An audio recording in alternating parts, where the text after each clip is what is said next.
بسم اللہ الرحمن الرحیم۔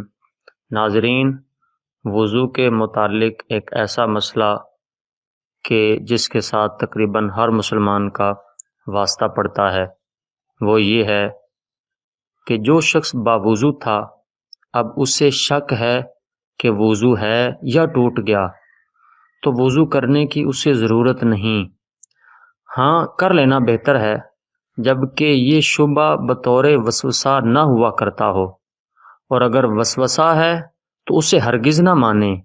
اس صورت میں احتیاط سمجھ کر وضو کرنا احتیاط نہیں بلکہ شیطان لعین کی اطاعت ہے۔